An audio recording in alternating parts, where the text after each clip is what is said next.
Welcome everybody to our webinar today. We've got a really good one in store for you with an excellent panel. I'm really excited to get this kicked off. I'll be your MC today. This is part 2 of our Etho webinar series, Meeting Strategies Every People Manager Needs to Know.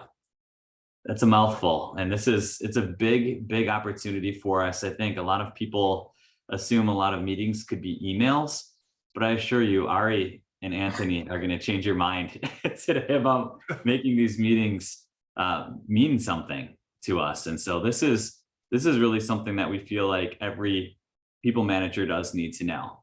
And again, we're glad that you're back. If you made it from our first webinar, welcome back. If you're new, this is part of a series, and we want to make sure that you've got the tools and the expertise to be able to utilize to make every one of your meetings more efficient and more productive.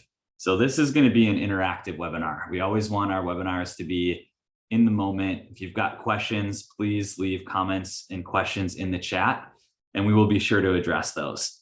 We do invite you to interrupt us throughout the meeting. Don't feel like you have to save these questions to the very end. If we run out of time, we'll follow up with you, but usually we stay on a little bit after the meeting, the webinar, to make sure that we can go ahead and answer all those questions for you. So let's kick it off. I want you to meet this team of experts. We've got Anthony Piccolo, who's the CEO of Etho. He is a good friend. He's an amazing guy, but he's also filled with knowledge on this topic. And even though we don't always end our meetings on time, Anthony, I really feel like you've got some good expertise in this area. We've got Ariel Wozniak, who's an incredible leader here over at Titus. She's one of our senior managers.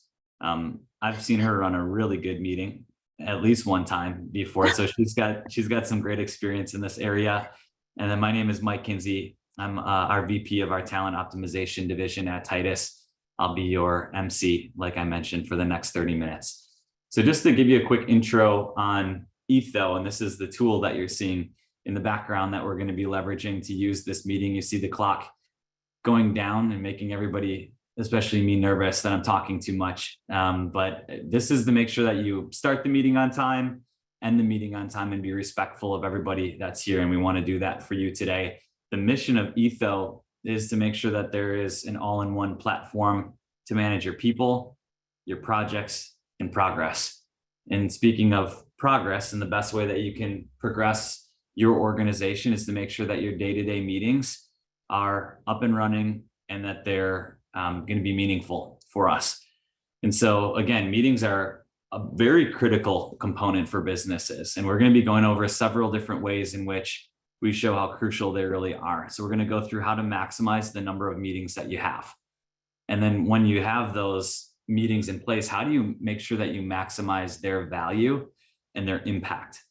And also, how do we increase the efficiency within those meetings? Accountability and visibility. Those are often the things that we miss out on. And then lastly, how do we properly use meeting time to increase your team's levels of productivity? So Anthony, you kick us off here. How can you just get us started with talking about how can we make the most out of every meeting? Absolutely. I mean, we all love meetings, right? I mean, come on, that's why we're here. No, maybe some of you. Okay, well, how many of you can say that you actually truly love sitting in meetings, right? Probably not too many of you. But really at their best, meetings are a way to help ensure your staff and management teams are aligned, right? Both to one another and to the organization as a whole. A good meeting also assures no obstacles stand in the way of company progress while ultimately creating a safe space for dialogue and discussion. But at their worst, meetings can be frustrating. They can frustrate and cause more problems than they solve, with many employees already facing meeting overload. It kills the day, it kills productivity, and obviously we want to stay away from those things. And if you're looking to turn your meetings from a waste of time into your secret weapon, we really have 3 kind of main rules here, right? 1, meetings are a last resort. Should we even have a meeting, or is this an email? Well, not this, but the other meetings. You don't need a meeting to tell someone something that you don't want their response on. That's an email. a text, or an announcement, right? Meetings are a multi-lane, bi-directional communication engagement, right? And if they're not so, then they're just announcements. So make sure the only attendees are critical participants, right? Nobody wants to be the guy sitting in a meeting that doesn't pertain to them. And really nobody wants that person in a meeting where it doesn't pertain to them, right? So make sure they're critical to the nature of the meeting, because you need them to add something, some value, some insight, critical thinking, or maybe even a little energy to the meeting, right? Obviously, come on, stick to the script. Send a detailed agenda with supporting documentation and known talking points in advance so people have time to come up with real and thoughtful ideas and solutions, right? Instead of putting them on the spot. In fact, without doing this part, you're assuring the lowest possible valued outcome, because who has their best thought without spending some time thinking, right? With a scripted agenda, supporting documentation, and pertinent questions that need to be answered, it forces participants to pre-think, pre-ideate, pre-solution to help assure optimal meeting outcomes.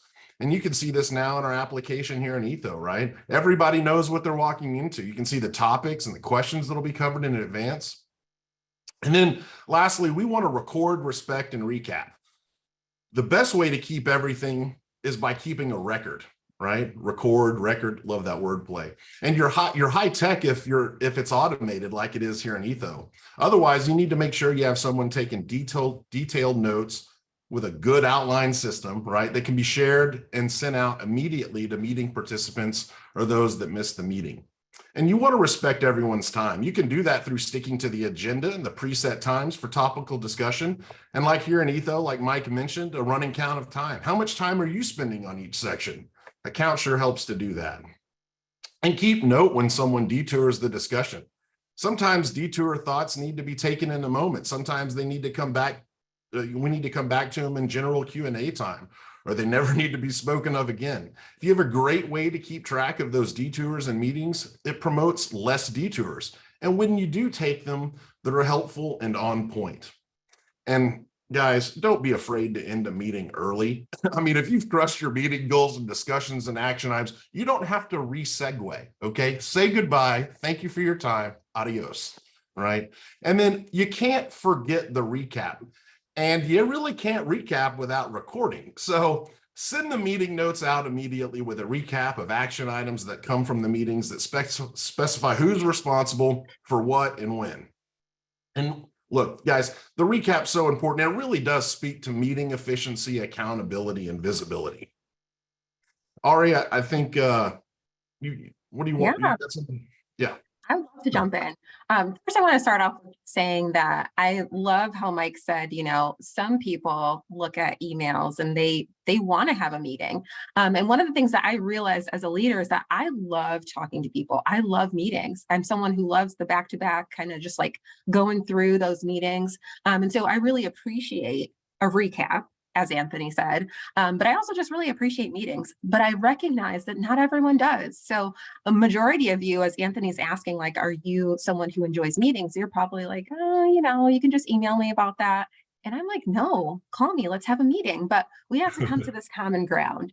And so how do we increase our efficiency, accountability, and visibility? So the main thing that we want to recognize here is that we want to do a couple of different things. We want to make sure that we have clear agendas. We want to make sure that we're not going down any of those potential roads that can cause a meeting to go wrong. Because essentially, if you run a meeting poorly, you are wasting time, you're wasting money, you're wasting your employees' resources. And so you want to make sure that you are making the most out of your time and out of your employees' time. So even if you're someone like me who loves meetings, you have to have some order to these meetings. So I'll jump right into efficiency. That's number one. Efficiency, you want to make sure that you invite the right people. Anthony hinted on this already and said, you want to make sure that the people who are in the room are the people that need to be there. And so there are two kind of sides to this. There are people that might not need to be there and they're in the meeting, or there are people who might have needed to be included and they're not in the meeting. And then you end up having to do it all over again. And so you really want to take that time to carefully consider what's the purpose of the meeting and who really needs to be invited here.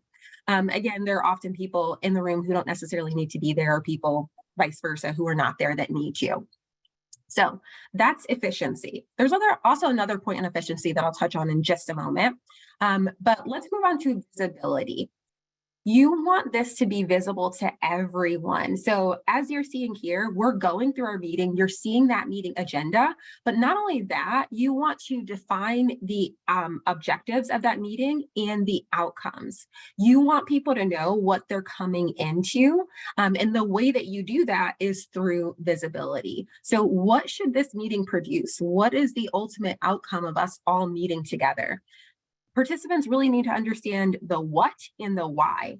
That's when they're actually able to be there, they're able to be fully engaged, fully present, contribute to the conversation, and all those pieces if they understand what the point of the meeting is. And this is something that I really had to get kind of good at doing, and this Etho platform has helped me to do that, to set the agenda and let people know like what we're actually coming into, because I was previously notorious for sending you an invite and not telling you what we were talking about. Like I'd literally just add something to your calendar, and my coworkers would reach out to me and be like, well, what are we talking about? Don't worry about it. We'll talk when we get there. But people want to know, they want that visibility. So it's really important. And then the last point here is accountability. You want to summarize each conclusion. So when you discuss an item in a meeting, on your meeting agenda, you want to summarize that discussion and actually get some sort of closure from that. You want to have agreement and completion of each item before you go on to the next one. So essentially, if you've made a decision about something, you need to assign someone responsibility so that everyone knows who's taking care of that item. What is the task that has come from this conversation? You don't want to just have a meaningless conversation and kind of talk about things and like, oh yeah, that's a great idea, but you need to have some action behind it and be clear on who's going to do what and when it's actually due. That's super important for individuals like me who have all these back-to-back meetings. I need to know exactly what I'm supposed to be doing and when it's due to really feel like this meeting was valuable to me and the other people around. And I mentioned before that with the efficiency point, one other thing that you want to think about is how do you manage this meeting? So Anthony's going to talk to us a little bit further about actually managing meetings and what that looks like to do it successfully. Awesome. Thank you, Ari. Yeah. So I'm sure we've all learned by now, well, one, we can use a tool like this, but really that meetings are obviously an essential part of our professional life, right? They ensure a consistent flow of communication and accountability. Ari kind of hit on this well, both inside and outside of organization. I love the word meeting though. You know, a lot of people know what a meeting is, right? But Oxford defines it as a coming together of two or more people by chance or arrangement. So basically any engagement you guys have is a meeting, right? So that's kind of important, you know, and if you can really think about your engagements as meetings or your meetings as engagements or vice versa, it really helps kind of put some context and clarity around, you know, what we're really hoping to achieve and how we can kind of standardize that process. Here at Etho, you know, part of our value proposition is we coalesce all these siloed business tools, right? Think of the Excel spreadsheets or PowerPoint, CRMs like HubSpot, or video conferencing tools like Zoom or Google, Teams, others. Analytic tools like from Salesforce or engagement resources from Etho itself, like pulse surveys or employee feedback, and the people in and around meetings to deliver a seamless, integrated meeting experience that maximizes meeting value to really empower your people to deliver the excellence that we all know that they're capable of.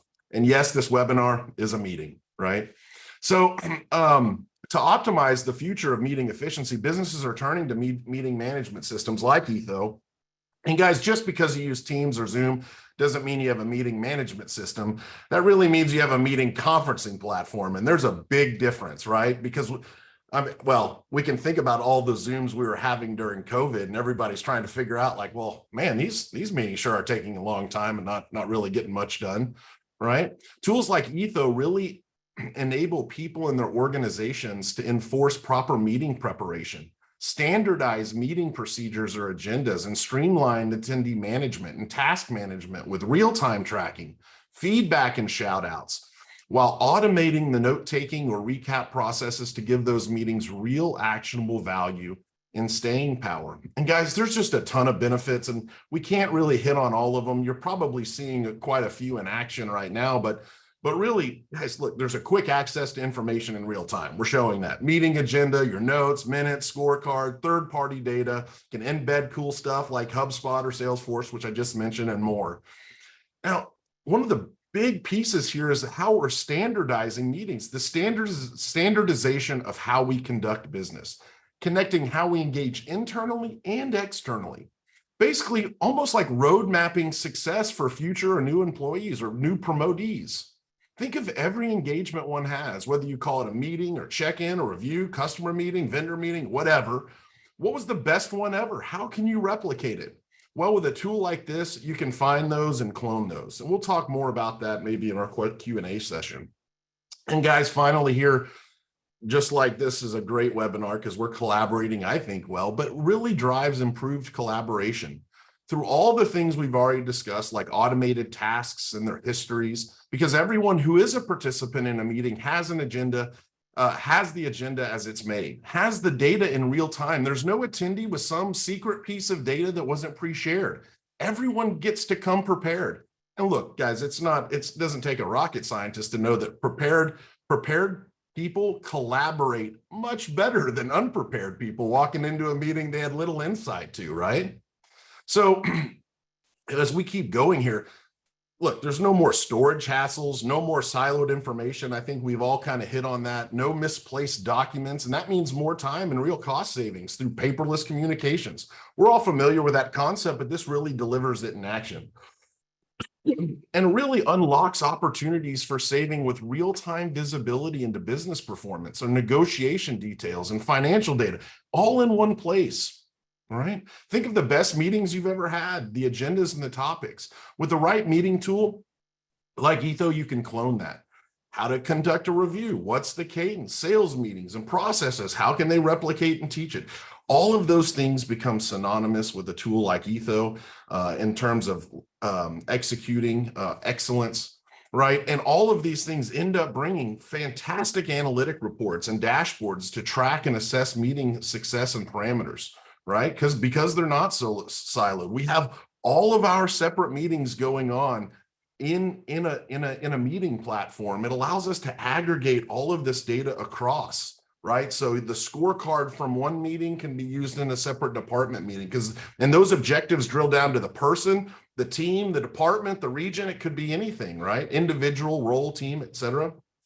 So, and then guys, one of the things that makes these meeting management tools and specifically Etho really powerful is we're aggregating some of the things that we need most that we get out of meeting, which is feedback, right? What is a meeting if you don't get feedback? If it's then it's not a meeting. Maybe it's a web announcement or a text. So we want to aggregate that feedback. We want staying power with feedback. We want to reward and recognize and shout out excellence in our meetings. And having a great tool really allows us to do that.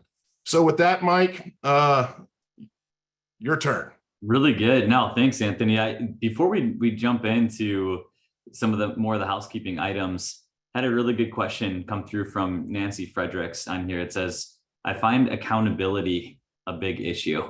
How do you keep people keeping their promises? Oh, wow. What a great question. Ari, if you'd like to, I'd love to take it if that's all right. Yeah, go right ahead.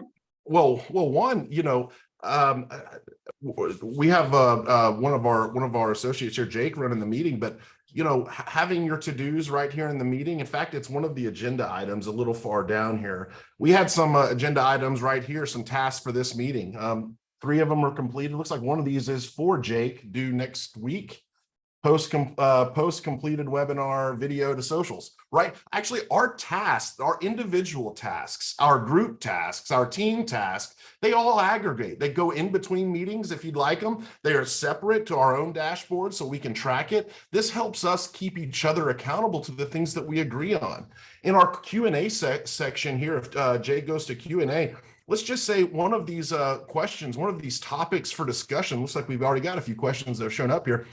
He can click on those 3 dots and turn any one of these topics of a Q&A right into a task or a to-do, right? So we can take these ideas, these points of discussion, maybe we didn't solve it, maybe it turns into something that we need to hold someone to account to in our next meeting, can easily do that right here in our platform.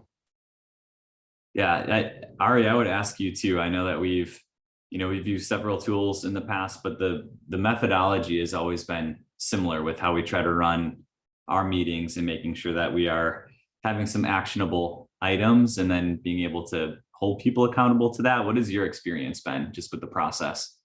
Yeah, and I think this is such a great question, Nancy. One of the things that I have seen work really well is when you have to speak to what it was that was due. So when you're in the meeting next week, as Anthony pointed out, and someone asks you, hey, how did that go last week? Or are you on track for this thing that you were supposed to complete? And you have to say that you're not. We have all of the team there, everyone who's in attendance, able to kind of hold you accountable to that. And so I think it's really powerful that when you're in a meeting, not only are you tracking this information, everyone can see it here, but then you're asking in that same meeting, hey, did that thing get done? And when you have to verbally answer for something, it's really hard to keep just putting it off week after week and saying, oh yeah, I didn't get that done, or I'll get it done next week, or it's really hard to do that when someone's asking you verbally versus maybe you just see a task somewhere and you're like, oh, no one will know that I just changed the date. But the other thing is here in all of these items, you can see changes that have been made. So if you actually go on to a to-do, you can see someone changed the date here, or they made an update in one specific spot. So in the task history, yeah, so you can literally see if someone has changed the date to an item, and there's visibility across all the levels of anyone who's in the meeting. So it has become so much easier to hold people accountable to what it was that they said they would do using this tool. What I've found that within meetings and making sure that meetings are meaningful within our organization is it's actually made me less of a micromanager, because I don't have to ask people what they're doing. I don't have to, feel like that you're being a helicopter parent, right? You actually can kind of see things in real time when there is more communication, when there are resources that you're using that are followed by all. And I think that's the critical component, is make sure you've got a process followed by all, and then you can measure accountability in accordance to that defined process, which I think is really big. The other area that we really like to focus on in meetings is making sure that we're talking about specific ideas that are really the most top level, most important things that we need to cover within that meeting, and that everybody within that meeting agrees upon, okay, these are the ideas that we need to ideate today.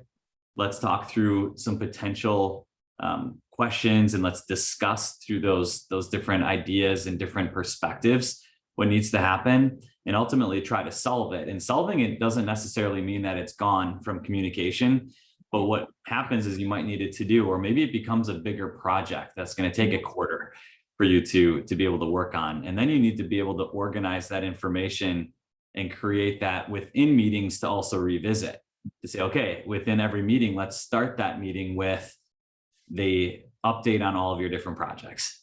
And now you've got ultimate accountability that's going from the top level all the way down. Mike, I think it's interesting too, just in the frame of the question. One of the challenges before tools like Etho is, you would have to ask the question, well, how is this going? And what a loaded question that totally sets people up to like cover their rear or obfuscate or do all of these things. When you have a tool like this, one, the need to obfuscate, the need to cover yourself is removed because the history has happened in real time. And if you actually cared as a manager, you were keeping track too. So those questions evolve from how is this going to, hey, I see that you changed the date on the task twice last week. It looks like you're waiting on something from Mike. Now we're actually talking about the actionable things that are going to help that individual get that task complete versus some esoteric idea of how it's going, which really kind of, delivers the point of actionability. Like, how actionable are our meetings, right? Well, they're less actionable when we're having to like talk about what instead of actually talking about what we're going to, how we're going to address it, which is, what one of these tools kind of helps us do. Right. Well, this is good conversation. Let's keep it going. I know we've got several more questions that have come through. I know Jake, who's running the show behind the scenes, has inserted those into our Q&A column here. So I stopped interrupting the flow with some of these. But Dave, before we go into the questions really quick, just for some housekeeping, again, reminding everybody, this is part 2 of our 3-part series. We've got one last one, and it's called The Truth Behind Quiet Quitting. Ooh, that's a hot topic. I love it. Love that one. Yeah, that is going to be pretty good. So the truth behind quiet quitting, coming up on December 7th at 1 p.m. Eastern, 10 a.m. Pacific. Yeah, you might have heard of quiet quitting. This is, again, becoming the big buzzword over the last few months. It's not new. It's just the latest name for it. And so the longtime problem itself is disengagement. And so avoiding disengagement through transparency, communication, accountability, a lot of the things that we've covered today, but it's probably going to dig in a lot deeper than to what we talked about specific to meetings today. Looking at Etho in general, I know we've talked a lot about it. You've been able to experience it through the platform here today. If you want to try it for free, we're doing free till the end of the year. So you get at least a month of it where you can try it out, see if this is going to be something that really can transform your meetings. I'd say at worst, the methodology and learning the methodology is something that's well worth that investment of time and seeing if this really can be a process followed by all. And maybe 2023 is the year that you transform those meetings, go through all the meetings. We're doing it right now. We're going through all of our meetings and saying, all right, do we actually need this? And do we need it as often as we have it? Do these people all need to be involved in it? And then, hey, what should at least the starting agenda be for what do we want to accomplish and what do we want to cover together? And so I know Etho can really help people get that organized and get their businesses organized. We work with you as experts and coaches in this area that we want to be able to provide that consulting. All that will happen within that month. So we would love to connect with you. Please scan the QR code here. Feel free to call us, email us anytime. We'd love to connect with you. So let's get right to the Q&A. I know we've got a few here. People, I know according to this, we're about 3 minutes until we've hit our promised time allotment. So if you have to hop off, totally understand, but stick around if you want to hear some of the answers to these questions that you've provided to us. So starting with the top, our department meetings are unavoidable but boring. Yeah, got it. Any advice to keep them fun and engaging? You know what, Ari, I think this is a good one. You're actually fun and yeah, bouncy. I was literally thinking that.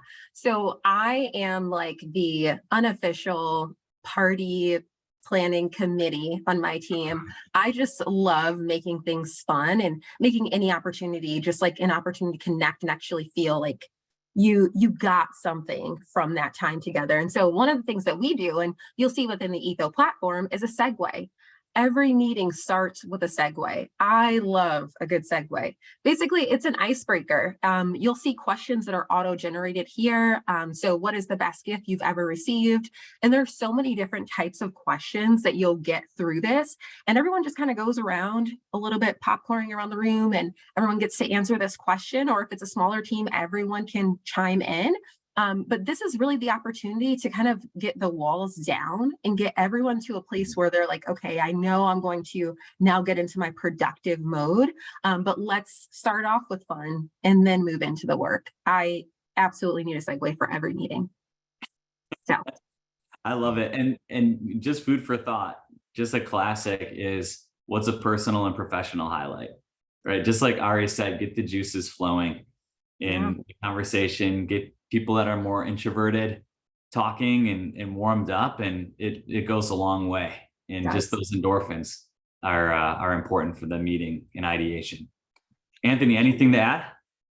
No, Ari is spot on. There's nothing to add to that excellence. No, I think we're spot on. Love it. No, that sounds good. I like the suggestion a lot. So let's go to the next question here. Do you have any key points you stick to help determine who should be included in a meeting? Ooh, that's Anthony, you better answer this one. What do you think? Well, so actually the whole act of building a meeting should inform who's in it, right? So in this webinar, we don't have a scorecard in here, which means we don't have any objectives that are tied to this, whether they're individual, role, or team. But in a lot of our internal meetings, we do. So that naturally informs who you want in there, right? So we need folks where they're not just attendees, they're participants. And I think that's a big word that helps us kind of define who should be in there. Do we want them to attend or view it? Or do we want them to participate? And if they're not participating, you need to ask yourself the question, like, should they just get the recap email that is generated by a tool like this? Because we're back to respecting people, right? I love that, and what it could potentially just do to overall impact the productivity of people that sit in meetings and multitask and are kind of half there and half out. I think we've, especially now more virtually as we begin working more remotely, that's happening more and more. So I really like your input on that. Ari, anything to add before we move on? No, I think that was a perfect answer, Anthony. All right, Ari, we're going to you for this next one then. So do Yeah. standardized meeting methods hinder creativity? No, absolutely not. So standardized meeting methods, they actually relieve some of like the anxiety that people might have coming into a meeting, and they know what's expected. Again, they have that visibility. And so they understand, here's how I can contribute to this meeting. You can also have just a place where, like where we're having a Q&A today, you can have a place where you just ideate and you talk through ideas that you have on the team. And that's something that I feel is like the most fun part of our meeting, where we actually get to talk about everyone's different ideas and we all bring different things to the table. Will they all work out? No, not necessarily, but that's us being creative and all bringing what we think could be a potential solution to a problem to the table. And so I think that having a meeting method actually allows you to be more creative, because you're not confused on what you're talking about or who's talking about what or what should be involved in this meeting. Like, there's a clear process. You're following these steps, just go in this order. And it allows you to actually be more creative rather than less creative. At least that's what I've experienced. Yeah. Ari, you could not be closer to the truth. You know what the enemy to creativity is anxiety, right? So we can remove anxiety by allowing people to know like exactly what they're walking into. Yep. You know, creativity is interesting too in this. Like, if you know what meeting you're going into, you have all the same data that's going to be discussed, you have the to-dos, you can look at the task history of those to-dos, you can look at the projects, you can see the scorecard, you can give feedback, see feedback, do all your stuff, right? It actually like empowers my creativity, because I prepared for this meeting because I had good data and I see what we're going to talk about. So now my creativity is blossoming, right? Because I've had some forethought, right? Like, don't we all prefer our people to be creative after they're informed first? You know, like, so to your point, the standardization is actually in some ways a requirement for creativity. Yeah, absolutely. Well, I love that. It's really good. I can relate to it. I look at, I feel like some of the best conversations are just off the top of your head. So I understand why that can certainly happen, but consistently speaking, those conversations do still happen. It's just based off of, you probably have more organized thought up until that moment, which is really imperative. That's really good. All right. So next is, would love to keep on point during a meeting. Do you recommend a basic outline to stick with? So it sounds like the answer is yes. So what is kind of at least a basic outline? Ari, why don't you talk on this one, where you're pretty well an expert in this area? Yeah, so we follow the same basic kind of steps throughout all of our meetings internally at Titus. We start with a segue because it's very important, in my opinion.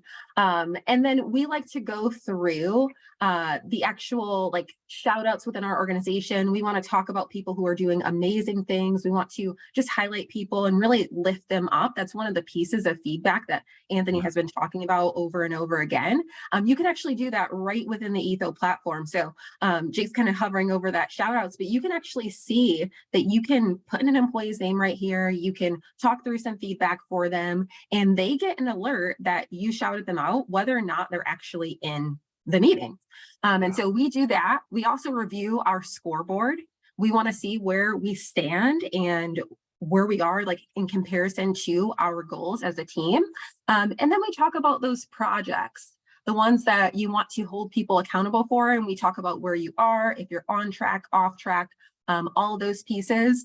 And then again, one of my favorite things is that we get to ideate and we talk about problems that we're having within our team or problems that we're recognizing, and everybody brings their ideas to the table so that we can all come together and hopefully solve some of these. And as Mike hinted at before, like solving doesn't mean that like now we never talk about it again because we solved the problem, but solving means that we have some sort of task to take away from that.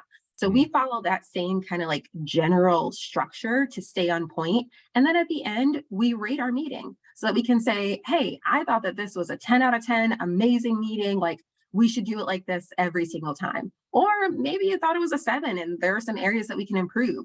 But that's that feedback that we're talking about that people get from the meeting so that we know how do we improve for the next time. And then after that, we actually give a recap email. So the recaps that I was saying that they're so important to have, you send out a recap. It's the same kind of general flow and process every time we're going through a meeting internally. And so everyone knows what's expected. And then we also can kind of stay on point here. And then you see the timer, which now we're over time. So you see that it's in red, but at the beginning of the meeting, it's in green. It shows you we've got this countdown going. We know exactly how much time we have left. We can celebrate things. I love to celebrate things. And then, of course, if there are detours, as Anthony mentioned before, things that just came up that we want to talk through, we can take a detour. We don't have to stay on track for all of these things, but it does give you the general process and flow that you would go through for each meeting so you can really stay on task for exactly what you were hoping to accomplish.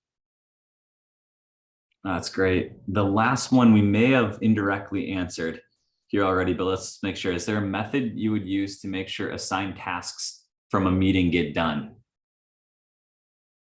I don't know how we answer it again, other than to say, is it a part of your meeting? Are they clear? Did people did people know what the tasks were last time? Was there follow-up in the interim? Is it a part of this meeting now? Have you looked at the history? So look, in a world of, task management's been going on since the beginning of time, right? So, and in the 90s and 2000s, we had Excel. It was just another siloed place to keep that data. And now we've got these great collaborative tools that really help empower us to make sure, that we're really getting the most out of, these meetings that have tasks and to-dos associated. Right. Yeah. I love it. No, I really appreciate all your insights, Ari, Anthony. It's been really, really good. I know we're a few minutes over time. Again, would love to have you join us for the last part of our series, The Truth Behind Quiet Quitting. Again, that's coming up on December 7th. Hey, let's pop the QR code on there one more time in case people do want to try Etho over the next month. Again, we're here to help and support however you'd like.